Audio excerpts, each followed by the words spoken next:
নওশাদ সিদ্দিকীর কড়া পদক্ষেপে সুপ্রিম কোর্টে বিরাট ধাক্কা খেল বিজেপি পার্টি। দেশের সর্বোচ্চ আদালত সুপ্রিম কোর্টে মোদী সরকারের ওয়াকআপ বিলের বিরুদ্ধে নওশাদ সিদ্দিকী যে কড়া পদক্ষেপ নিয়েছে তাতেই বিজেপি পার্টির পুরোপুরি 12টা বেজে গেল। তো চলুন এই ভিডিওটি ধৈর্য ধরে শেষ পর্যন্ত দেখুন। প্রথমে দেখুন দেশের সবথেকে বড় আদালত সুপ্রিম কোর্ট মুসলমানদের ওয়াকআপ সম্পত্তিকে নিয়ে কি বলছে, এবং শেষে দেখুন নওশাদ সিদ্দিকীর কড়া পদক্ষেপে দেশের সর্বোচ্চ আদালত সুপ্রিম কোর্টে মোদী সরকার কত বড় বিপদে পড়ে গেল। ইসলামী ধর্মতত্ত্বের বিশিষ্ট পণ্ডিতরা ইসলামিক আইনের প্রণেতা আমির আলীর মন্তব্যের পঞ্চম সংস্করণের ধারণার উপর নির্ভর করেছেন এবং যা প্রাসঙ্গিক বলে মনে করেন। পরবর্তীকালে আমির আলীর ইসলামিক আইনের পঞ্চম সংস্করণের দায়িত্ব নেন বিচারপতি SHA রেজা।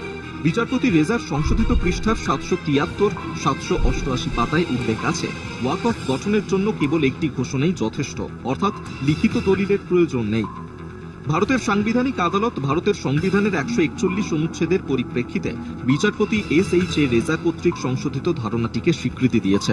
1863 সালের ধর্মীয় দান আইনে সমস্ত ধর্মের দান এবং প্রাতিষ্ঠানিক ব্যবস্থাপনার উপরে উল্লেখ রয়েছে, যার মধ্যে ওয়াকফ ব্যবস্থাপনার ধারণাটিও রয়েছে। এই দান আইনের ক্ষেত্রে সরকারের ক্ষমতা সম্পূর্ণ ভিন্ন। এক্ষেত্রে সরকারের কোনো ভূমিকা থাকতে পারে না। আইনে আরো উল্লেখ আছে, আইনের 3 এবং 8 ধারায় বলা হয়েছে যে এই ধরনের ধর্মীয় প্রতিষ্ঠান পরিচালনার জন্য গঠিত কমিটিগুলি আইনের 8 ধারা থেকে হবে। ধর্ম পালনকারী ব্যক্তিদের মধ্যে যারা মসজিদ, মন্দির এবং অন্যান্য ধর্মীয় প্রতিষ্ঠানের রক্ষণাবেক্ষণে আগ্রহী তাদের সাধারণ ইচ্ছে অনুযায়ী চলবে। এই ধরনের মসজিদ, মন্দির বা অন্যান্য ধর্মীয় প্রতিষ্ঠানের রক্ষণাবেক্ষণের জন্য যে ব্যবস্থা নেওয়া হয়েছে সেই উদ্দেশ্যেই ধর্ম পালন করা হবে। আবেদনকারীরা সংবিধানের ভিন্ন বিষয় উল্লেখ করে আদালতের কাছে প্রার্থনা 1995 সালের ওয়াকফ আইনের ওপর সংশোধনী ধারাগুলির বাস্তবায়নের ওপর স্থগিতাদেশ জারি করুক। 2025 সালের সংশোধনী আইন ভারতের সংবিধানের 14, 15, 25, 26 এবং 300A অনুচ্ছেদ লঙ্ঘন করে।